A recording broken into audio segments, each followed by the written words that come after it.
Today, we move on our next module, Module 4, that is ultrasonic testing. അപ്പോൾ നമ്മുടെ അടുത്ത മൊഡ്യൂളിലേക്ക് പോവുകയാണ്. അടുത്ത NDT മെത്തേഡാണ് ultrasonic testing. This is syllabus. Ultrasonic testing includes the principal types of sound waves used for ultrasonic testing and the frequency range, then velocity, wavelength, reflection, divergence, attenuation. അപ്പോൾ ultrasonic ടെസ്റ്റിങ്ങിൽ നമ്മൾ സൗണ്ട് വേവ്സ് ആണ് use ചെയ്യുക. അപ്പോൾ ആ sound വേവ്സിൻ്റെ പ്രോപ്പർട്ടീസായ frequency, velocity, wavelength, reflection, divergence, attenuation തുടങ്ങിയ പാരാമീറ്റേഴ്സ് നമ്മൾ പഠിക്കും. ദെൻ അതിന് ശേഷം contact testing and immersion testing, normal beam, straight beam, angle beam, then dual crystal probe, ultrasonic testing techniques, then resonance testing. അപ്പോൾ ഈ കാര്യങ്ങളൊക്കെ നമ്മൾ പഠിക്കും. Then pulse echo technique, transmission technique, then accessories such as transducers and types of transducers and frequencies and commonly used sizes. Then നമ്മൾ reference block എന്താണെന്ന് പഠിക്കും. Then different types of scans, A scan, B scan, C scan പഠിക്കും. Then TOFD പഠിക്കും. ഇത്രയും കാര്യങ്ങളാണ് നമ്മുടെ സിലബസിനകത്ത് include ചെയ്തിരിക്കുക. Okay, ultrasonic testing. അപ്പോൾ ആദ്യം അൾട്രാസോണിക് ടെസ്റ്റിങ്ങിൽ നമ്മൾ യൂസ് ചെയ്യുന്നത് അൾട്രാസൗണ്ട് ആണ്. അൾട്രാസൗണ്ട് എന്ന് പറയുമ്പോൾ അതിൻ്റെ ഒരു ഫ്രീക്വൻസി റേഞ്ച് എന്ന് പറയുമ്പോൾ ഗ്രേറ്റർ ദാൻ 20,000 ഹെർട്സ് ആയിരിക്കും. ആ റേഞ്ചിലുള്ള സൗണ്ട് വേവ്സ് യൂസ് ചെയ്തുകൊണ്ടായിരിക്കും നമ്മളിവിടെ ടെസ്റ്റിംഗ് പോസിബിൾ ആക്കുക. അപ്പം അതിൻ്റെ അറേഞ്ച്മെൻറ്റ് എങ്ങനെയാണ് എന്നുള്ള കാര്യങ്ങൾ നമ്മൾ പിന്നീട് പഠിക്കും. Okay, introduction. Ultrasonic testing uses the high frequency sound energy to determine the integrity of the test objects. അപ്പോൾ നമുക്ക് NDT മെത്തേഡിലെല്ലാം നമ്മൾ ഡിസ്കണ്ടിന്യൂറ്റീസ് അല്ലെങ്കിൽ ക്രാക്സ് ഒക്കെയാണ് ഡിറ്റക്ട് ചെയ്യേണ്ടത്. സോ ഇവിടെ നമ്മൾ with the help of sound waves we can detect any discontinuities in the material or on the material. അപ്പോൾ മെറ്റീരിയലിൻ്റെ സർഫസിലുള്ളതോ അല്ലെങ്കിൽ മെറ്റീരിയലിന് അകത്തുള്ളതോ ആയ ക്രാക്കുകൾ അല്ലെങ്കിൽ ഡിസ്കണ്ടിന്യൂറ്റീസ് ഒക്കെ നമുക്ക് ഡിറ്റക്ട് ചെയ്യാൻ ഈ മെത്തേഡ് യൂസ്ഫുൾ ആണ്. അപ്പം നമ്മൾ ലിക്വിഡ് പെനട്രൻ്റ് ഇൻസ്പെക്ഷൻ ആയിക്കോട്ടെ അല്ലെങ്കിൽ മാഗ്നറ്റിക് പാർട്ടിക്കിൾ ഇൻസ്പെക്ഷൻ ആയിക്കോട്ടെ, രണ്ടിനും അതിൻ്റേതായ ലിമിറ്റേഷൻസ് ഉണ്ട്. ഇപ്പോൾ LPT ആണെങ്കിൽ സർഫസിൽ ഓപ്പൺ ആയിട്ടുള്ളതേ നമുക്ക് ഡിറ്റക്ട് ചെയ്യാൻ പറ്റൂ. മാഗ്നറ്റിക് പാർട്ടിക്കിൾ ആണെങ്കിൽ സബ് സർഫസിലും ചില വളരെ തിക്നെസ്സിലേക്ക് ഇറങ്ങിയിരിക്കുന്ന ക്രാക്കുകൾ ഡിറ്റക്ട് ചെയ്യുന്നതിൽ ബുദ്ധിമുട്ടുണ്ട്. ബട്ട് നമുക്ക് ഈ അൾട്രാസൗണ്ട് ടെസ്റ്റിങ്ങിൽ അങ്ങനെ ഒരു പ്രശ്നമേ ഇല്ല. സർഫസിലാണോ അതോ സബ് സർഫസിലാണോ അതോ ഏത് ടൈപ്പ് ഓഫ് മെറ്റീരിയലാണ് എന്നുള്ള പ്രശ്നങ്ങളൊന്നും ഇവിടെ ഇല്ല. കാരണം നമ്മളിവിടെ സൗണ്ട് വേവ്സ് ആണ് യൂസ് ചെയ്യുക. Okay, next point. In ultrasonic testing the very short range, അതായത് ഇവിടെ നമ്മൾ യൂസ് ചെയ്യുന്ന വളരെ ഹൈ ഫ്രീക്വൻസിയാണ്. ഇൻ ബിറ്റ്വീൻ 0.5 to 20 MHz റേഞ്ചിലുള്ള അല്ലെങ്കിൽ ആ ഫ്രീക്വൻസി റേഞ്ചിലുള്ള സൗണ്ട് വേവ്സ് ആയിരിക്കും നമ്മൾ ഡിസ്കണ്ടിന്യൂറ്റീസ് ഡിറ്റക്ട് ചെയ്യാൻ വേണ്ടി ഉപയോഗിക്കുക. Used for the detection of surface and sub surface flaws in the test object. Okay, അപ്പോൾ ഇവിടെ നമുക്ക് എങ്ങനെ സൗണ്ട് വേവ് ജനറേറ്റ് ചെയ്യുന്നു എന്നതിനെക്കുറിച്ചൊരു ചെറിയ ഐഡിയ ആണ് നെക്സ്റ്റ് പോയിന്റ് പറയുക.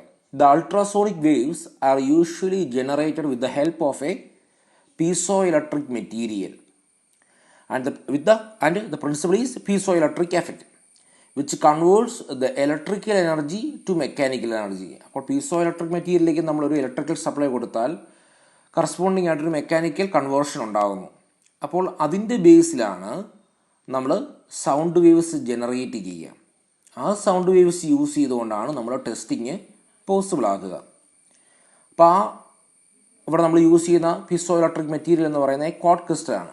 അപ്പോൾ ക്വാർട്സ് ക്രിസ്റ്റൽ യൂസ് ചെയ്തുകൊണ്ടാണ് നമ്മൾ സൗണ്ട് വേവ്സ് ജനറേറ്റ് ചെയ്യുക.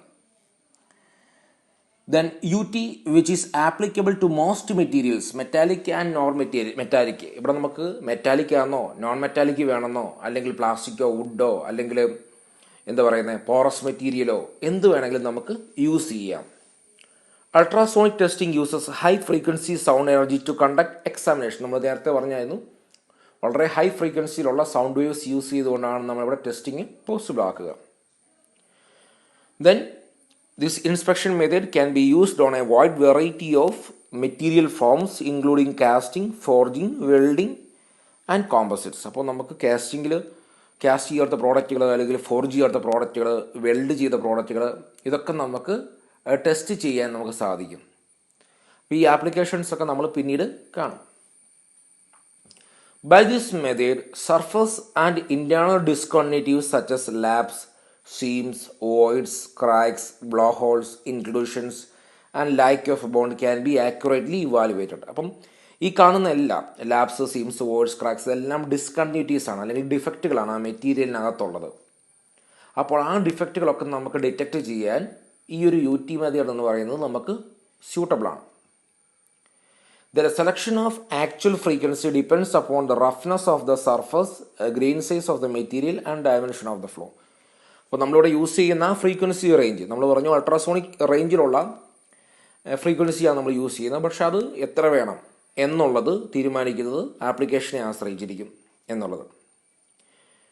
Then the detection of a small flow requires the use of high frequency. അതായത് വളരെ മൈന്യൂട്ടായിട്ടുള്ള ക്രാക്കുകൾ അല്ലെങ്കിൽ ഡിസ്കണ്ടിന്യൂറ്റീസ്, ഡിഫക്റ്റുകൾ ഡിറ്റക്റ്റ് ചെയ്യണമെങ്കിൽ നമുക്ക് കുറച്ചുകൂടെ ഹൈ ഫ്രീക്വൻസി ലെവലുള്ള അൾട്രാസൗണ്ട് വേണം കൊടുക്കാൻ. ദെൻ ഈ കാണുന്നത് അക്കോസ്റ്റിക് സ്പെക്ട്രമാണ്. അപ്പോൾ ഇതിൽ അൾട്രാസോണിക് വേവ്സിൻ്റെ റേഞ്ചാണ് ഈ കാണിച്ചിരിക്കുന്നത്, ഫ്രീക്വൻസി റേഞ്ച്. ദെൻ നമ്മൾ നേരത്തെ പറഞ്ഞ കാര്യങ്ങൾ തന്നെയാണ്. UT method uses very high sound energy to conduct examinations and make measurements. ഇവിടെ നമ്മൾ ഒരു വാചകം കൂടെ ചേർക്കുന്നുണ്ട്, മേക്ക് മെഷർമെൻറ്റ്സ്. അപ്പോൾ നമുക്ക് ഈ UT മെത്തേഡ് ഡിഫക്റ്റുകൾ ഡിറ്റക്റ്റ് ചെയ്യാൻ അല്ലെങ്കിൽ മെറ്റീരിയൽ ടെസ്റ്റിങ്ങിന് വേണ്ടി മാത്രമല്ല യൂസ് ചെയ്യുക, മറിച്ച് ഒരു മെറ്റീരിയലിൻ്റെ അല്ലെങ്കിൽ ഒരു സ്പെസിമെൻ്റെ ഡയമെൻഷൻസ് മെഷർ ചെയ്യാനും നമ്മൾ, അല്ലെങ്കിൽ തിക്നെസ്സുകൾ മെഷർ ചെയ്യാൻ, അല്ലെങ്കിൽ പെയിൻറ്റിൻ്റെ കോട്ടിങ് എത്രയാണ് എന്നൊക്കെ മെഷർ ചെയ്യാൻ നമുക്കിതൊക്കെ യൂസ് ചെയ്യാൻ സാധിക്കും. Then ultrasonic inspection can be used for flow detection and evaluation. Okay, അപ്പോൾ നമ്മൾ നേരത്തെ പറഞ്ഞാണ് ഫ്ലോ ഡിറ്റക്ഷനും ഇവാലുവേഷനും വേണ്ടി അത് യൂസ് ചെയ്യാം. First purpose. Second, dimensional measurement, ഒരു മെറ്റീരിയലിൻ്റെ സ്പെസിമെൻ്റെ തിക്നെസ് എത്രയാണെന്ന് മെഷർ ചെയ്യാം. Then material characterisation etcetera. അപ്പോൾ it is also commonly use to measure wall thickness in tubes and can measure diameters of bars. അപ്പോൾ ഒരു ട്യൂബിൻ്റെ ഡയമീറ്റർ അല്ലെങ്കിൽ ഒരു ബാറിൻ്റെ തിക്നെസ് ഇതൊക്കെ മെഷർ ചെയ്യാനും നമുക്ക് ഈ UT മെത്തേഡ് സ്യൂട്ടബിൾ ആണ്. ദെൻ ക്യാരക്ടറിസ്റ്റിക്സ് ഡിറ്റക്റ്റഡ്, നമുക്കിതിൻ്റെ ആപ്ലിക്കേഷൻ ലെവലാണ് UT മെത്തേഡിൻ്റെ. For detection of flaws in material, then for measurement of thickness, for determination of mechanical properties and grain structure. അപ്പോൾ 3 ആപ്ലിക്കേഷന് വേണ്ടി നമുക്ക് ഈ UT മെത്തേഡ് യൂസ് ചെയ്യാം. ഒന്ന്, ഡിസ്കണ്ടിന്യൂറ്റീസ് അല്ലെങ്കിൽ ഫ്ലോസ് ഉണ്ടെങ്കിൽ അത് ഡിറ്റക്റ്റ് ചെയ്യാം.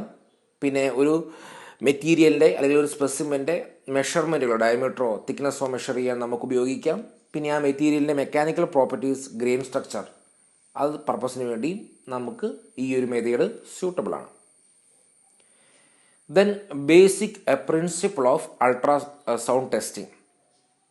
അപ്പോൾ നമ്മൾ ഇനി പറയാൻ പോകുന്നത് എങ്ങനെയാണ് നമുക്ക് ഈ UT മെത്തേഡ് ഉപയോഗിച്ചുകൊണ്ട് നമ്മൾ ടെസ്റ്റിങ് പോസിബിൾ ആക്കുക എന്നുള്ളതാണ്. In ultrasonic inspection and ultrasonic beam travels through the test object.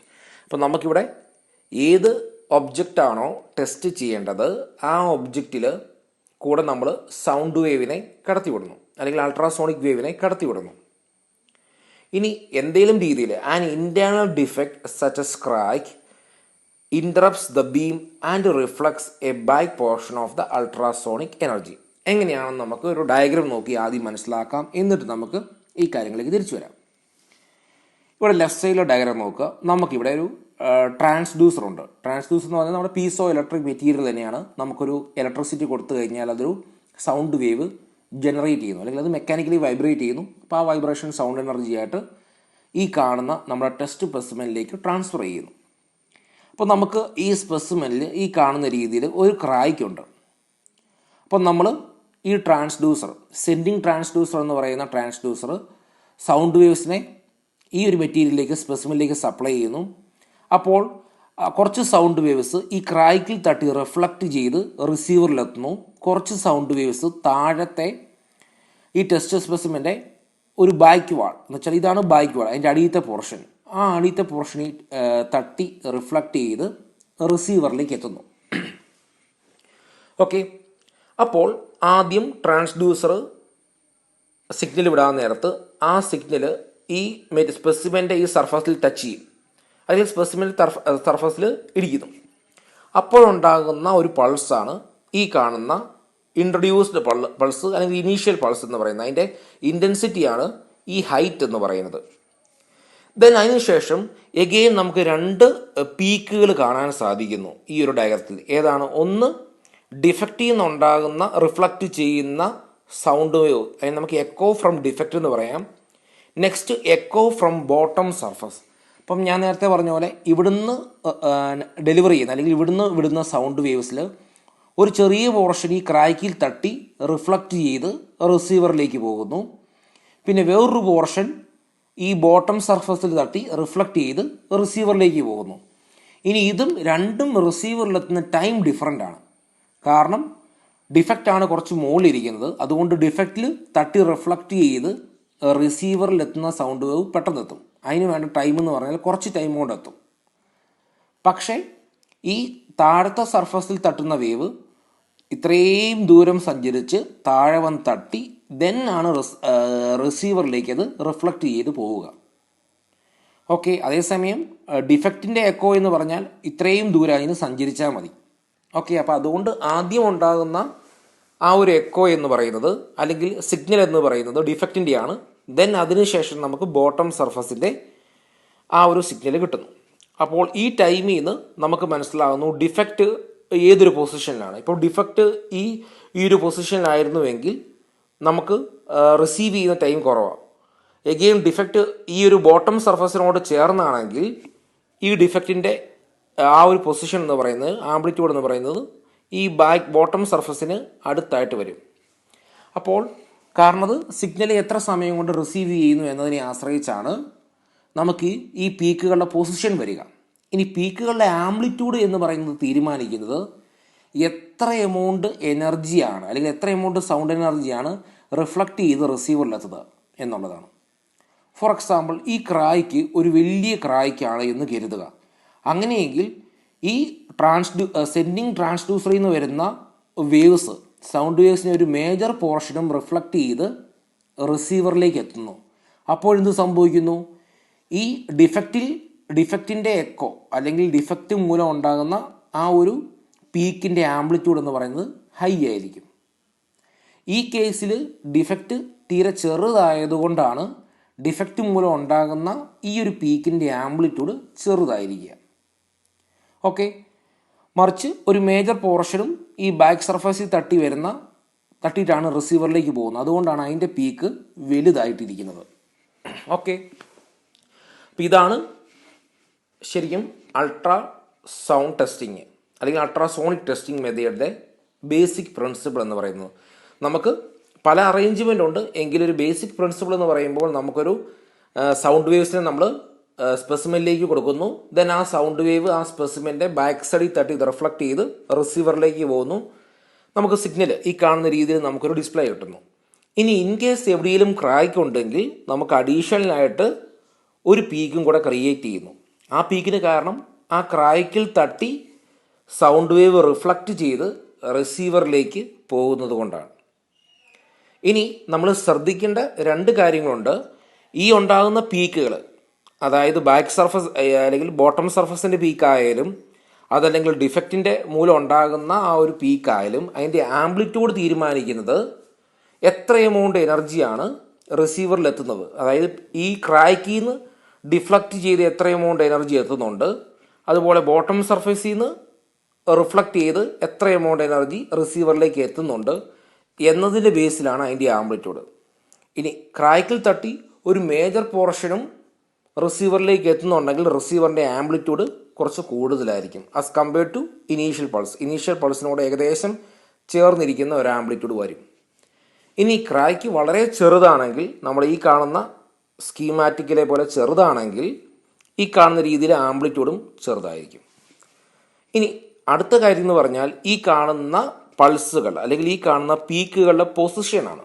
ആ പൊസിഷൻ ആശ്രയിച്ചിരിക്കുന്നത് ഈ ട്രാൻസ്ഡ്യൂസർ അതിനോട് എത്ര അടുത്താണ് എന്നുള്ളതാണ്. ഈ ട്രാൻസ്ഡ്യൂസറിനോട് അടുത്താണ് നമ്മുടെ ക്രായ്ക്ക് എങ്കിൽ ഈ ഇനീഷ്യൽ പൾസ് അല്ലെങ്കിൽ ഇൻട്രൊഡ്യൂസ്ഡ് പൾസിനോട് ചേർന്നായിരിക്കും നമ്മുടെ ക്രായ്ക്ക് മൂലം ഉണ്ടാകുന്ന പൾസ് വരിക.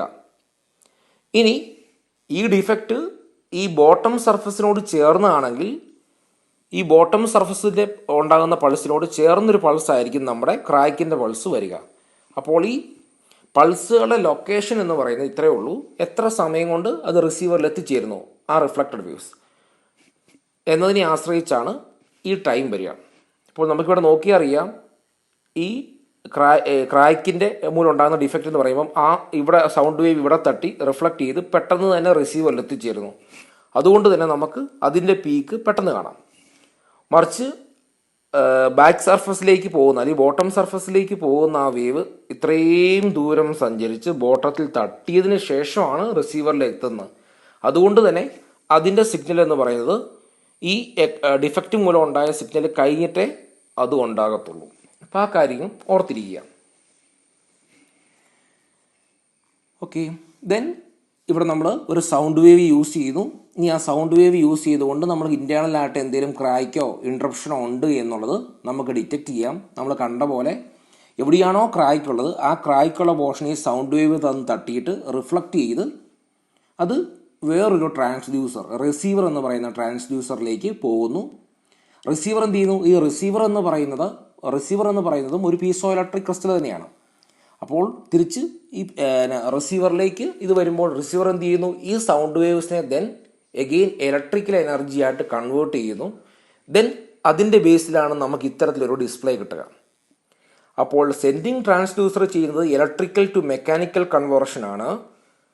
റിസീവിങ് ട്രാൻസ്ഡ്യൂസർ എന്ന് പറയുന്നത് ഈ മെക്കാനിക്കൽ ടു ഇലക്ട്രിക്കൽ കൺവേർഷൻ ആണ്. അല്ലെങ്കിൽ വൈബ്രേഷനെ അല്ലെങ്കിൽ സൗണ്ട് എനർജീനെ ഇലക്ട്രിക്കലായിട്ട് കൺവേർട്ട് ചെയ്യുന്നു ഈ റിസീവിങ് ട്രാൻസ്ഡ്യൂസർ. സെൻഡിങ് ട്രാൻസ്ഡ്യൂസർ ഇലക്ട്രിക്കലിനെ സൗണ്ടായിട്ട് കൺവേർട്ട് ചെയ്യുന്നു. Okay then the amplitude of the energy reflected നമ്മൾ പറഞ്ഞ പോലെ and the time required for return indicates the presence and location of any flaws in the test object. അപ്പോൾ അതാണ് പറയുന്നത് ഈ ആംപ്ലിറ്റ്യൂഡ് എന്ന് പറയുന്നത് ഡിഫക്റ്റിൻ്റെ ആയാലും ബാക്ക് സർഫസ് അല്ലെങ്കിൽ ബോട്ടം സർഫസിൻ്റെ ആയാലും ഈ ആംപ്ലിറ്റ്യൂഡ് എന്ന് പറയുന്നതും അതിൻ്റെ പൊസിഷൻ എവിടെയാണ് എന്നുള്ള അതിൻ്റെ പൊസിഷൻ തീരുമാനിക്കുന്ന ആരാണ്? എനർജി റിഫ്ലക്റ്റഡും and the time required for റിട്ടേണുമാണ്. അതായത് എത്ര എമൗണ്ട് എനർജിയാണ് ബാക്ക് സർഫസിൽ അല്ലെങ്കിൽ ബോട്ടം സർഫസിൽ നിന്ന് റിഫ്ലക്റ്റ് ചെയ്യുന്നത് അല്ലെങ്കിൽ ക്രാക്കിൽ നിന്ന് റിഫ്ലക്റ്റ് ചെയ്യുന്നത് എന്നതിനെ ആശ്രയിച്ച് അതിൻ്റെ പീക്കുകളുടെ ഹൈറ്റ് വ്യത്യാസപ്പെട്ടിരിക്കും. ഇനി അതുപോലെ തന്നെ അതിൻ്റെ ലൊക്കേഷൻ എന്ന് പറയുന്ന ആശ്രയിച്ചിരിക്കുന്നത് എത്ര സമയം കൊണ്ടാണ് അത് റിസീവറിൽ എത്തിച്ചേരുന്നത് എന്നതിനെ ആശ്രയിച്ച് ടൈം നമുക്ക് അതിൻ്റെ ലൊക്കേഷനും മാറും. ഓക്കെ, അപ്പം ഇവിടെ എഴുതിയിരിക്കുന്ന അത് ultrasonic inspection employees two separate probes namely sending transducer and receiving transducer. നമ്മൾ കണ്ടു സെൻഡിങ് ട്രാൻസ്ഡ്യൂസർ ചെയ്യുന്നത് സൗണ്ട് എനർജീനെ സ്പെസിമെനിലേക്ക് കൊടുക്കുന്നു by converting electrical to sound energy. Receiving transducer ചെയ്യുന്നത് ഈ സൗണ്ട് എനർജീനെ അത് സ്വീകരിച്ചിട്ട് കൺവേർട്ട് ചെയ്യുന്നു, സൗണ്ട് ടു ഇലക്ട്രിക്കൽ ഇമ്പൾസുകളായിട്ട് കൺവേർട്ട് ചെയ്യുന്നു.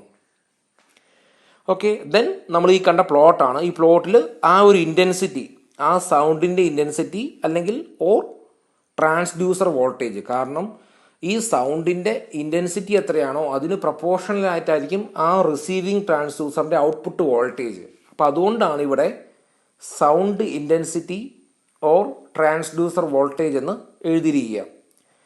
അപ്പോൾ അതാണ് ഈ ആംപ്ലിറ്റ്യൂഡ്. അപ്പോൾ അത് വൈ ആക്സിസിൽ വരും. എക്സ് ആക്സിസിൽ വരുന്നത് പറഞ്ഞാൽ ഓരോ പൾസിൻ്റെയും ലൊക്കേഷനാണ്. എന്ന് പറഞ്ഞാൽ എത്ര സമയം കൊണ്ടത് റിസീവറിൽ എത്തിച്ചേരുന്നു എന്നതിനെ ആശ്രയിച്ച് അതിൻ്റെ ലൊക്കേഷൻ വരും. അപ്പോൾ അതാണ് ഔത്തിൽ നിന്ന് നമുക്ക് ഡിഫക്റ്റ് ഉണ്ട് എങ്കിൽ ആ ഡിഫക്റ്റിൻ്റെ സൈസ് എത്രയാണ്, അതിൻ്റെ ലൊക്കേഷൻ എവിടെയായിട്ടാണ് എന്നുള്ളത് നമുക്ക് കണ്ടുപിടിക്കാൻ സാധിക്കും. ഈ കാണുന്നത് ഒരു പൾസ് എക്കോ മെത്തേഡ് തന്നെയാണ്. നിങ്ങൾ നോക്കണം, ഇവിടെ നമുക്ക് ഒരു ട്രാൻസ്ഡ്യൂസർ ഉണ്ട്.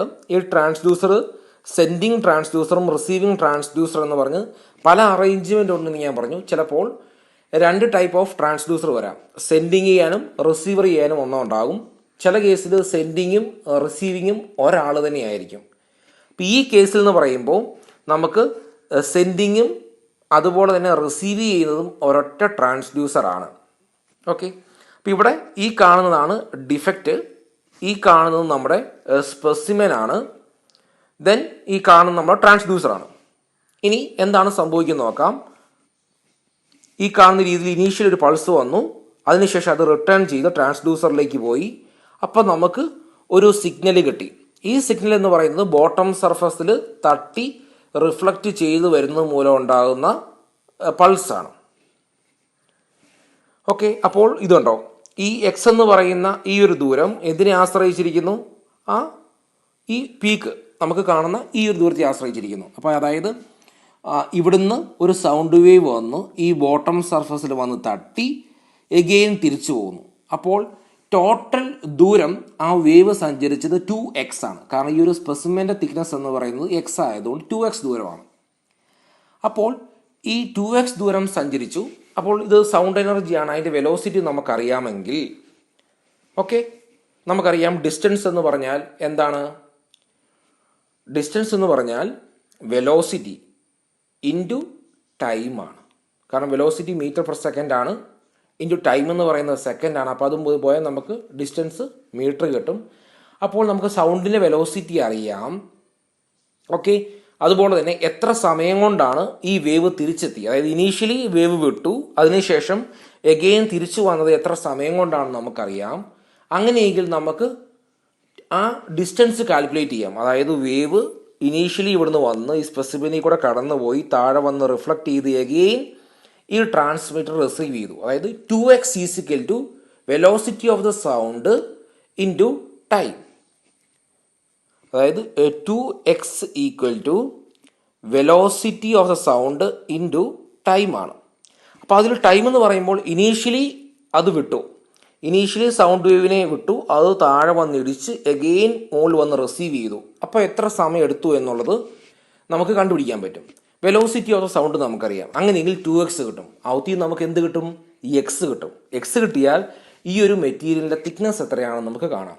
അപ്പോൾ ആ ഒരു രീതിയിൽ നമ്മൾ ഡിസ്പ്ലേ ചെയ്തു വെച്ചാൽ നമുക്ക് ഈ പൾസ് കിട്ടുമ്പോൾ ആ പൾസിൻ്റെ ലൊക്കേഷൻ അനുസരിച്ച് നമുക്ക് എത്രയാണ് ഡിസ്റ്റൻസ് എന്ന് കാൽക്കുലേറ്റ് ചെയ്യാം. അതായത് നമ്മൾ ഇൻ കേസ് y ആക്സിസ് നമ്മൾ സെറ്റ് ചെയ്ത് വെച്ചിരിക്കുക ഇത്ര ദൂരം എന്ന ഒരു അറേഞ്ച്മെൻറ്റിലാണ് എങ്കിൽ ഈ പൾസ് വരുമ്പോൾ നമുക്ക് മനസ്സിലായി ഇത്രയും ദൂരമാണ് ഇനീഷ്യലി ആ മെറ്റീരിയലിൽ ക്രായ്ക്കൊന്നും ഇല്ലെങ്കിൽ ആ മെറ്റീരിയലിൻ്റെ തിക്നെസ് എന്ന് നമുക്ക് മനസ്സിലാകും. ആ ഒരു രീതിയിൽ നമ്മൾ സെറ്റ് ചെയ്യും. ഇനി നമ്മൾ ഈ കാണുന്നത് എഗെയിൻ നമ്മുടെ ട്രാൻസ്ഡ്യൂസർ സിഗ്നൽ സപ്ലൈ ചെയ്തു. സിഗ്നൽ സപ്ലൈ ചെയ്ത് കഴിഞ്ഞ് അത് തിരിച്ച് റിട്ടേൺ വന്നു. ഇവിടെ വന്നപ്പം നമ്മൾ ശ്രദ്ധിക്കേണ്ട കാര്യം ഒന്നുകൂടെ കാണിക്കാം. നമ്മൾ ശ്രദ്ധിക്കേണ്ട കാര്യം ആ സിഗ്നൽ വന്ന് ഈ ക്രായ്ക്കിൽ തട്ടി റിഫ്ലക്റ്റ് ആവുന്നു. അപ്പോൾ അത് മാത്രമല്ല, ഒരു പോർഷനാണ് ഈ ക്രായ്ക്കിൽ തട്ടി റിഫ്ലക്റ്റ് ചെയ്ത് മുകളിലേക്ക് പോകുന്നത്. ഒരു പോർഷൻ എന്ന് പറയുന്നത് ഈ താഴത്തെ സർഫസിൽ തട്ടി റിഫ്ലക്റ്റ് ചെയ്ത് പോകും. അപ്പോൾ ആദ്യം കാണിക്കുന്നത് പറയുമ്പോൾ ക്രായ്ക്കിൽ തട്ടി റിഫ്ലക്റ്റ് ചെയ്ത് പോകുന്നതും രണ്ടാമത് കാണിക്കുന്നത് പറയുന്നത് ബോട്ടം സർഫസിൽ റിഫ്ലക്റ്റ് ചെയ്ത് പോകുന്നതാണ്. അതെങ്ങനെയാണെന്ന് കണ്ടോ? ഇനീഷ്യലി ക്രായ്ക്കൊന്നും ഇല്ലാത്ത അവസ്ഥയിൽ ആ പീക്ക് ഉണ്ടായത് അറൗണ്ട് 8 എന്ന് പറയുന്ന ആ ഒരു ഡിസ്റ്റൻസിലാണ്. രണ്ടാമത്തെ കേസ് നമ്മൾ നോക്കുവാണെങ്കിലും കണ്ടോ, ആ സെക്കൻഡ് പീക്ക് എന്ന് പറയുന്നത് 8 മീൻസ് ഈ ഒരു പീക്ക് സൂചിപ്പിക്കുന്നത് ഈ ബാക്ക് സർഫസിൽ തട്ടി റിഫ്ലക്റ്റ് ചെയ്ത് ഈ ട്രാൻസ്ഡ്യൂസറിലെത്തുന്ന പൾസാണ്. ഈ ഒരു പൾസ് സൂചിപ്പിക്കുന്ന പറഞ്ഞാൽ ക്രായ്ക്കിൽ തട്ടി റിഫ്ലക്റ്റ് ചെയ്യുന്ന ഇതാണ്. അപ്പോൾ ഈ ആംപ്ലിറ്റ്യൂഡ് എന്ന് പറഞ്ഞാൽ എത്ര എമൗണ്ട് എനർജിയാണ് ആ ക്രായ്ക്കിൽ തട്ടി റിഫ്ലക്റ്റ് ചെയ്തത്, അത് കൂടുതലാണ്. അതുകൊണ്ടാണ് അതിൻ്റെ ആംപ്ലിറ്റ്യൂഡ് കൂടിയിരിക്കുന്നത് ആസ് കമ്പയർഡ് ടു ബാക്ക് സർഫസിൽ നിന്ന് റിഫ്ലക്റ്റ് ചെയ്ത വേവ്. ഇവിടെ അതുപോലെ തന്നെ ശ്രദ്ധിക്കേണ്ട കാര്യം ഈ ലൊക്കേഷനാണ്. കണ്ടോ, നമുക്ക് 24, അതായത് ടോട്ടൽ ഈ മെറ്റീരിയലിൻ്റെ തിക്നെസ് 8 ആണ് എങ്കിൽ എറൗണ്ട് ഒരു 4 അല്ലെങ്കിൽ ഈ ഒരു ലൊക്കേഷനിലാണ് ക്രായ്ക്ക് എന്നുള്ളത് നമുക്ക് ഇത് വെച്ച് ഐഡൻറ്റിഫൈ ചെയ്യാൻ സാധിക്കുന്നു. ഓക്കെ, അതായത് x/2 കണ്ടോ. അപ്പോൾ നമുക്ക് 4 കിട്ടിയപ്പോൾ മനസ്സിലായി ടോട്ടലി ഈ ഒരു മെറ്റീരിയലിൻ്റെ തിക്നെസ് എന്ന് പറഞ്ഞാൽ 8 ആണ്. ഇപ്പോൾ നമുക്ക് പൾസ് ക്രായ്ക്ക് മൂലം ഉണ്ടായ പൾസ് 4-ലാണെങ്കിൽ നമുക്ക് മനസ്സിലായി ആ സ്പെസിമെൻ്റെ ഒരു നടുക്ക് പോർഷനിലായിട്ടാണ് ക്രായ്ക്ക്. ആ ക്രായ്ക്കിൻ്റെ വലിപ്പം എന്ന് പറയുന്നത് നമ്മുടെ ഈ ഒരു ആംപ്ലിറ്റ്യൂഡിനെ ആശ്രയിച്ചിരിക്കുന്നു. അപ്പോൾ ഔദ്യം നമുക്ക് മനസ്സിലാകും ആ ക്രായ്ക്ക് എന്ത് സൈസ് ഉള്ളതാണ്. അതുമൂലം ആ സ്പെസിമെന് ഫ്യൂച്ചറിൽ എന്തെങ്കിലും രീതിയിൽ ഫെയിലർ ഉണ്ടാകാൻ സാധ്യതയുണ്ടോ എന്നുള്ളത്. ഇനി ഈ കാണുന്നതും ഒരു ടൈപ്പ് പൾസ് എക്കോ എന്താണ് എന്നുള്ളത് നമ്മൾ പിന്നീട് പഠിക്കും. ഇവിടെയും നമ്മൾ ഒരു ട്രാൻസ്ഡ്യൂസറെ യൂസ് ചെയ്യുന്നുള്ളൂ. ഈ ഒരു ട്രാൻസ്ഡ്യൂസറിൻ്റെ പ്രത്യേകത എന്ന് പറഞ്ഞാൽ ഇത് വെർട്ടിക്കലി വേവ്സ് മാത്രമേ വിടത്തുള്ളൂ. അതായത് ഇത് വെർട്ടിക്കലി താഴോട്ട് വിടുന്നു, ദെൻ റിഫ്ലക്റ്റ് ചെയ്ത് ഈ ഒരു ട്രാൻസ്ഡ്യൂസറിലേക്ക് പോകുന്നു. അപ്പോൾ ഈ ട്രാൻസ്ഡ്യൂസർ തന്നെയാണ് സെൻഡിങ്ങും റിസീവ് ചെയ്യുന്നതും. അതായത് ഒരൊറ്റ ട്രാൻസ്ഡ്യൂസർ ഇവിടെ ഉള്ളൂ ഈ ഒരു അറേഞ്ച്മെൻറ്റിൽ. അപ്പോൾ ഇവിടെ ഈ ട്രാൻസ്ഡ്യൂസർ സിഗ്നലിനെ വിടുന്നു, സിഗ്നലിനെ റിസീവ് ചെയ്യുന്നു. ഇനി ഇത് വേറൊരു ടൈപ്പ് ട്രാൻസ്ഡ്യൂസറാണ്. ഈ ട്രാൻസ്ഡ്യൂസറിൻ്റെ പ്രത്യേകത എന്നാന്ന് പറഞ്ഞാൽ ഇത് ഇൻക്ലൈൻഡ് ആയിട്ടായിരിക്കും സൗണ്ട് വേവ്സിനെ വിടുക. ഓക്കെ, ഇപ്പം നമ്മൾ ഈ ഒരു ക്രായ്ക്ക് നോക്കുകയാണെങ്കിൽ നമ്മൾ വെർട്ടിക്കലായിട്ട് വിടുന്ന ഒരു സൗണ്ട് വേവ് ഉണ്ടെങ്കിൽ ആ സൗണ്ട് വേവ് ഉപയോഗിച്ചുകൊണ്ട് നമുക്ക് ഈ ക്രായ്ക്ക് ഡിറ്റക്റ്റ് ചെയ്യുക എന്ന് പറഞ്ഞാൽ ബുദ്ധിമുട്ടാണ്. അപ്പം അങ്ങനെ ഒരു കേസിൽ ഇൻക്ലൈൻഡ് ആയിട്ട് പോകുന്ന ഒരു സൗണ്ട് വേവ് ഉണ്ട് എങ്കിൽ അതുപയോഗിച്ചുകൊണ്ട് നമുക്ക് ഈ ക്രായ്ക്ക് ഡിറ്റക്റ്റ് ചെയ്യുക എന്ന് പറയുന്നത് എളുപ്പമായിരിക്കും. നമുക്ക് ആനിമേഷൻ നോക്കാം. കേട്ടോ, ഈ കാണുന്നെന്ന് പറയുമ്പം ആദ്യം കാണിച്ചെന്ന് പറയുമ്പം ഈ ഒരു ട്രാൻസ്ഡ്യൂസർ വെർട്ടിക്കലായിട്ട് സൗണ്ട് വേവിനെ വിടുന്നു, ദെൻ അതിന് ശേഷം അത് തന്നെ റിസീവ് ചെയ്യുന്നു. കണ്ടോ, രണ്ടാമത്തെ കേസ് എന്ന് പറയുമ്പം ഈ രീതി ഇൻക്ലൈൻഡ് ആയിട്ട് സൗണ്ട് വേവിനെ വിടുന്നു, ദെൻ ഇതേ ട്രാൻസ്ഡ്യൂസർ തന്നെ റിസീവ് ചെയ്യുന്നു. അപ്പോൾ ഇവിടെ ഒരൊറ്റ ട്രാൻസ്ഡ്യൂസറേ ഉള്ളൂ, സെൻഡിങ്ങും റിസീവിങ്ങും ഇത് തന്നെയാണ്. പക്ഷേ ഈ ട്രാൻസ്ഡ്യൂസർ വെർട്ടിക്കലായിട്ടായിരിക്കും സൗണ്ട് വേവിനെ വിടുക. ഇതും സെൻഡിങ്ങും റിസീവിങ്ങും ഒരേ ട്രാൻസ്ഡ്യൂസർ തന്നെയാണ്. പക്ഷേ ഈ ട്രാൻസ്ഡ്യൂസർ ഒബ്ലീക്ക് ആയിട്ട് അല്ലെങ്കിൽ ഇൻക്ലൈൻഡ് ആയിട്ടായിരിക്കും വേവ്സിനെ വിടുക. ഇനി അടുത്ത ഒരു അറേഞ്ച്മെൻ്റ് ആണ്. ഈ ഒരു അറേഞ്ച്മെൻറ്റ് പ്രത്യേകത എന്ന് പറഞ്ഞാൽ നമുക്കിവിടെ 2 ട്രാൻസ്ഡ്യൂസർ ഉണ്ടാകും. നമ്മൾ ഏറ്റവും ആദ്യം പ്രിൻസിപ്പിൾ പറയാൻ നേരത്ത് ഒരു സെൻഡിങ്ങും ഉണ്ടാകും, ഒരു റിസീവിങ്ങും ഉണ്ടാകും. അത് രണ്ടും ഓപ്പോസിറ്റ് സൈഡിൽ വെക്കുന്ന ഒരു രീതിയിലുള്ള ഒരു അറേഞ്ച്മെൻ്റ് ആയിരിക്കും ഇവിടെ. നമ്മൾ ഈ കാണുന്ന പോലെ കണ്ടോ, സെൻഡിങ് സിഗ്നൽ വിടുന്നു, ആ സിഗ്നലിനെ റിസീവർ സ്വീകരിക്കുന്നു. അപ്പോൾ ട്രാൻസ്മിറ്റർ എന്ന് പറയുന്ന ആ ട്രാൻസ്ഡ്യൂസർ സിഗ്നലിനെ അല്ലെങ്കിൽ സൗണ്ട് വേവിനെ ട്രാൻസ്മിറ്റ് ചെയ്യുന്നു. അത് സ്പെസിമെനിലൂടെ കടന്നുപോയി റിസീവറിൽ എത്തിച്ചേരുന്നു. റിസീവറിലെത്തുമ്പോൾ റിസീവർ ഒരു സിഗ്നൽ കാണിക്കുന്നു. ദെൻ എഗെയിൻ ക്രായ്ക്കുള്ള പോർഷനിൽ വരുന്നു. ഇവിടെ നമ്മൾ എഗെയിൻ നമ്മുടെ ട്രാൻസ്ഡ്യൂസർ അല്ലെങ്കിൽ നമ്മുടെ സെൻഡ് ചെയ്യുന്ന ട്രാൻസ്ഡ്യൂസർ സൗണ്ട് വേവ്സിനെ സെൻഡ് ചെയ്യുന്നു. നിങ്ങൾ ഈ കാണുന്ന പോലെ ഒരു പാർട്ട് ക്രായ്ക്കിൽ തട്ടി തിരിച്ചു പോയി, ഒരു പാർട്ട് എന്ന് പറയുന്നത് റിസീവറിലേക്ക് പോയി. നിങ്ങൾ ഓർക്കണം, ഇവിടെ ഈ ഒരു ട്രാൻസ്ഡ്യൂസർ സെൻഡ് ചെയ്യുക മാത്രമേ ഉള്ളൂ, റിസീവർ അല്ല. ഇതാണ് റിസീവ് ചെയ്യുന്നത്. അപ്പം നമ്മൾ നേരത്തെ കണ്ട പോലെ കണ്ടോ, ഒരു പാർട്ട് തിരിച്ച് ഈ ക്രായ്ക്കിൽ തട്ടി റിഫ്ലക്റ്റ് ചെയ്ത് പോയി, ഒരു പാർട്ട് മാത്രമേ റിസീവറിൽ എത്തിയുള്ളൂ. അപ്പം അതിൻ്റെ സിഗ്നൽ നമുക്കിവിടെ കിട്ടും. പക്ഷേ അതിൻ്റെ ആംപ്ലിറ്റ്യൂഡ് ആദ്യത്തെയായിട്ട് കമ്പയർ ചെയ്യുമ്പോൾ അതിൻ്റെ ആംപ്ലിറ്റ്യൂഡ് കുറഞ്ഞിരിക്കുന്നു. അതിന് കാരണം എന്താണ്? ഈ കണ്ട പോലെ ഒരു ചെറിയ ഒരു പോർഷൻ മാത്രമേ റിസീവറിൽ എത്തിയുള്ളൂ. ബാക്കിയുള്ള പോർഷൻ എന്ന് പറയുന്നത് ക്രായ്ക്കിൽ തട്ടി റിഫ്ലക്റ്റ് ചെയ്ത് പോവുകയാണ്. അപ്പം അതുകൊണ്ടാണ് അതിൻ്റെ ആംപ്ലിറ്റ്യൂഡ് എന്ന് പറയുന്നത് കുറഞ്ഞിരിക്കുന്നത്. ഓക്കെ, ഇനി അഗെയിൻ ഈ കാണുന്ന രീതിയിൽ നമ്മൾ ഈ ഒരു രീതിയിൽ ട്രാൻസ്മിറ്ററിനെ റിസീവറിനെ വെച്ചു. ഇനി നമ്മൾ നോക്കുകയാണെങ്കിൽ കണ്ടോ, ഇവിടെ നമുക്ക് എഗെയിൻ നമ്മൾ സൗണ്ട് വേവ് വിട്ടു. പക്ഷേ ഇവിടെയുള്ള പ്രശ്നം എന്ന് പറഞ്ഞാൽ ക്രായ്ക്ക് വലുതായിരുന്നു. ആ ക്രായ്ക്ക് വലുതായിരുന്നത് കൊണ്ട് തന്നെ ട്രാൻസ്മിറ്റർ ട്രാൻസ്മിറ്റ് ചെയ്ത സൗണ്ട് വേവ് ഇത് ക്രായ്ക്കിൽ തട്ടി റിഫ്ലക്റ്റ് ചെയ്ത് പോയി, റിസീവറിലേക്ക് എത്തിച്ചേരാൻ അതിന് പറ്റുന്നില്ല. നമ്മൾ ഈ സ്കീമാറ്റിക്കിൽ കാണുന്ന പോലെ അത് റിസീവറിലേക്ക് എത്തിച്ചേരാൻ പറ്റുന്നില്ല. അപ്പോൾ ആ ഒരു കേസിൽ നമുക്ക് ഈ രീതിയിൽ സിഗ്നൽ കിട്ടില്ല. അപ്പോൾ സിഗ്നൽ കിട്ടുന്നില്ലെങ്കിൽ അല്ലെങ്കിൽ ട്രാൻസ്മിറ്ററിൽ ഔട്ട്പുട്ട് കിട്ടുന്നില്ലെങ്കിൽ മനസ്സിലായി ക്രായ്ക്ക് വലുതാണ്, റിസീവറിലേക്ക് സൗണ്ട് വേവ് എത്തുന്നില്ല എന്ന് മനസ്സിലായി. ഇനി റിസീവറിലെത്തി, പക്ഷെ റിസീവറിൻ്റെ ഔട്ട്പുട്ട് ആംപ്ലിറ്റ്യൂഡ് കുറവാണെങ്കിൽ നമുക്ക് മനസ്സിലായി ക്രായ്ക്ക് ഉണ്ട് എന്നുള്ളത്. ദെൻ ആ ആംപ്ലിറ്റ്യൂഡിന് കുഴപ്പമൊന്നുമില്ല, ആംപ്ലിറ്റ്യൂഡ് വലുതാണെങ്കിൽ നമുക്ക് മനസ്സിലായി ഈ സ്പെസിമിനകത്ത് ക്രായ്ക്ക് ഒന്നും ഇല്ല എന്നുള്ളത്. ഇനി എഗെയിൻ കണ്ടോ, ഈ കാണുന്ന രീതിയിൽ ഇവിടെ ഒരു ചെറിയ ക്രായ്ക്ക് വന്നു. എഗെയിൻ നമ്മൾ സിഗ്നൽ വിട്ടു. ആ സിഗ്നൽ വിടുമ്പോൾ എന്ത് സംഭവിക്കുന്നു? ഈ ചെറിയ ക്രാക്കിൽ ഒരു ചെറിയ പോർഷൻ തട്ടി ബാക്കിയുള്ള ഒരു മേജർ പോർഷനും റിസീവറിൽ എത്തിച്ചേർന്നു. അതുകൊണ്ട് നമുക്ക് ഈ രീതിയിൽ കിട്ടും, പീക്ക് കിട്ടും. അപ്പോൾ ആ ഇനീഷ്യൽ പീക്കും ഈ ബാക്കിയുള്ള രണ്ട് പീക്കും തമ്മിൽ കമ്പയർ ചെയ്യുമ്പോൾ അതിൻ്റെ ആംപ്ലിറ്റ്യൂഡിന് ചിലപ്പോൾ വ്യത്യാസം ഉണ്ടാകും ഇനീഷ്യലുമായിട്ട് കമ്പയർ ചെയ്യുമ്പോൾ. കാരണം ക്രായ്ക്കില്ലാത്തൊരവസ്ഥയും ക്രായ്ക്കുള്ള ആ രണ്ട് അവസ്ഥകൾ നോക്കുവാണെങ്കിൽ ആ പൾസിൻ്റെ ആംപ്ലിറ്റ്യൂഡ് എന്ന് പറയുന്നത് ചിലപ്പം കുറവാകാം. അതിന് കാരണമെന്ന് പറയുന്നത് ഒരു ചെറിയ പോർഷൻ എനർജി ക്രാക്കിൽ തട്ടി റിഫ്ലക്റ്റ് ചെയ്യുന്നു, അത് റിസീവറിൽ എത്തുന്നില്ല, അല്ലെങ്കിൽ റിസീവറിലേക്ക് സൗണ്ട് എനർജി എത്തുന്നതിനെ ബ്ലോക്ക് ചെയ്യുന്നു ക്രായ്ക്ക്. അപ്പം അതുകൊണ്ടാണ് ഈ ആംപ്ലിറ്റ്യൂഡ് എന്ന് പറയുന്നത് കുറഞ്ഞിരിക്കുന്നത്. അപ്പം അതിൻ്റെ ആ ഒരു ഹൈറ്റ് എന്ന് പറയുന്നത് ക്രാക്കിനെ ആശ്രയിച്ചിരിക്കും. കേട്ടോ, ഇവിടെ ആകുമ്പം ആംപ്ലിറ്റ്യൂഡേ വന്നില്ല, ആ ക്രാക്ക് വലുതായതുകൊണ്ട്. ഇതാണ് ഒരു type of technique, through transmission technique എന്ന് പറയുന്നതാണ് ഇത്. നമ്മൾ ആദ്യം കണ്ടത് പൾസ് ടെക്നിക്ക് എന്ന് പറയുന്നതാണ്. അതിന് കാരണം അവിടെ സെൻഡ് ചെയ്യുന്നതും റിസീവ് ചെയ്യുന്നതും ഒരു ട്രാൻസ്ഡ്യൂസറാണ്. അതുകൊണ്ടാണ് നമ്മളതിനെ പൾസ് എക്കോ മോഡ് എന്ന ഒരു അറേഞ്ച്മെൻ്റാണ്. ഇവിടെ ട്രാൻസ്മിഷൻ എന്ന് പറയുന്ന അറേഞ്ച്മെൻ്റാണ്. കാരണം ഇവിടെ നമ്മൾ രണ്ട് പേരെ യൂസ് ചെയ്യും. ഒരു ട്രാൻസ്മിറ്റർ എന്ന് പറയുന്ന സെൻഡ് ചെയ്യാൻ വേണ്ടി ഒരു ട്രാൻസ്ഡ്യൂസറിനെയും റിസീവ് ചെയ്യാൻ വേണ്ടി നമ്മൾ വേറൊരു ട്രാൻസ്ഡ്യൂസറിനെയും യൂസ് ചെയ്യും. ഈ ട്രാൻസ്ഡ്യൂസർ എന്ന് പറഞ്ഞാൽ ഇത്രയേ ഉള്ളൂ, കൺവേർഷൻ വൺ ഫോമിൽ നിന്ന് അനദർ ഫോം. അതായത് നമ്മൾ നേരത്തെ പറഞ്ഞ പോലെ ഇലക്ട്രിക്കലിൽ നിന്ന് സൗണ്ട് അല്ലെങ്കിൽ സൗണ്ട് ടു ഇലക്ട്രിക്കൽ കൺവേർട്ട് ചെയ്യുന്ന ഒന്ന്. In ultrasonic testing, ultrasound transducer connected to a diagnostic machine. അപ്പോൾ അതായത് നമ്മൾ നേരത്തെ കണ്ട ആ ഒരു ട്രാൻസ്ഡ്യൂസർ എന്ന് പറയുന്ന സാധനം നമുക്ക് ഏത് സ്പെസിമെനാണോ ആ സ്പെസിമെനിൽ കൊണ്ട് വെക്കുന്നു, ദെൻ സൗണ്ട് വേവ് ആ സ്പെസിമെനിലൂടെ കടത്തി വിടുന്നു, ടെസ്റ്റ് ചെയ്യുന്നു. The sound energy is introduced and propagate through the materials in the form of waves. അപ്പം വേവ് എന്ന രീതിയിൽ നമ്മൾ കൊടുത്തു വിടുന്നു. ഇനി അത് മൂലം നമ്മൾ ക്രാക്ക് ഡിറ്റക്റ്റ് ചെയ്യുന്നു. ഇനി ഇവിടെ ഒരു കാര്യമുണ്ട്, നമ്മൾ പിന്നീട് പഠിക്കും.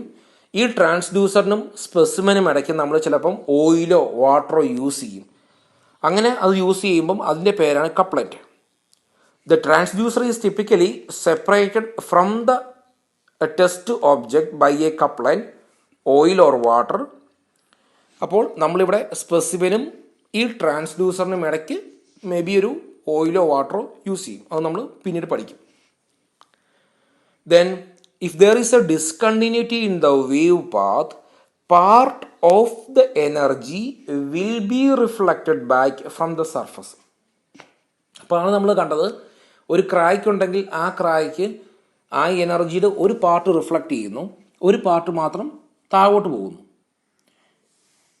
The reflected wave signal is transformed into electrical signal by the transducer and it is displaced on the screen. അപ്പോൾ നമ്മൾ പൾസ് മോഡ് എടുക്കുവാണെങ്കിൽ ഈ ക്രാക്കിൽ നിന്ന് റിഫ്ലക്റ്റ് ചെയ്യുന്നതിനെയും നമുക്ക് സിഗ്നലായിട്ട് കിട്ടും. ഈ ട്രാൻസ്മിഷൻ മെത്തേഡാണെങ്കിൽ നിങ്ങൾ കണ്ടു, അവിടെ നമുക്ക് റിസീവറിലേക്ക് എത്തിച്ചേരുന്നതിനെ മാത്രമേ നമുക്ക് ഡിസ്പ്ലേയിൽ കാണിക്കാൻ സാധിക്കൂ. ഓക്കെ, അപ്പം നമ്മൾ ഈ കാണുന്നത് അൾട്രാസോണിക് ഇൻസ്പെക്ഷൻ. അത് എന്തിനു വേണ്ടി യൂസ് ചെയ്യുന്നു?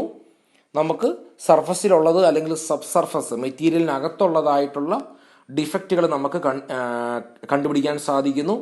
ഇവിടെ നമ്മൾ ഹൈ എനർജിയാണ് യൂസ് ചെയ്യുന്നത്, ഹൈ ഫ്രീക്വൻസിയിലുള്ള സൗണ്ട് എനർജിയാണ് നമ്മൾ യൂസ് ചെയ്യുക. ഇവിടെ നമ്മൾ ഒരു ട്രാൻസ്ഡ്യൂസർ എന്ന് പറയുന്ന ഒന്ന് യൂസ് ചെയ്യും. കുറച്ചുകൂടി വ്യക്തമായിട്ട് പറയുകയാണെങ്കിൽ അതൊരു പീസോ ഇലക്ട്രിക് മെറ്റീരിയലാണ്, അല്ലെങ്കിൽ പീസോ ഇലക്ട്രിക് ക്രിസ്റ്റലാണ്. ആ ക്രിസ്റ്റൽ ചെയ്യുന്ന കാര്യം ഇലക്ട്രിക്കൽ എനർജി സൗണ്ട് എനർജി ആയിട്ട് കൺവേർട്ട് ചെയ്യുന്നു, അല്ലെങ്കിൽ or sound energy to electrical energy. നിങ്ങളിത് പഠിച്ചിട്ടുള്ളതാണ്. A probe which contains a piezoelectric crystal to transmit and receive ultrasonic pulses and display the signals on a cathode ray tube or digital display. അപ്പോൾ നമുക്ക് transmitter എന്ന് പറയുന്ന piezoelectric crystal sound എനർജിയിലെ transmit ചെയ്തു, receiver എന്ന് പറയുന്നത് receive ചെയ്ത് electrical signals ആയിട്ട് നമുക്ക് ആ ഡിസ്പ്ലേ CRT ഡിസ്പ്ലേയിൽ നമുക്ക് ഈ കാണുന്ന രീതിയിൽ പൾസുകളായിട്ട് കാണാൻ സാധിക്കുന്നു.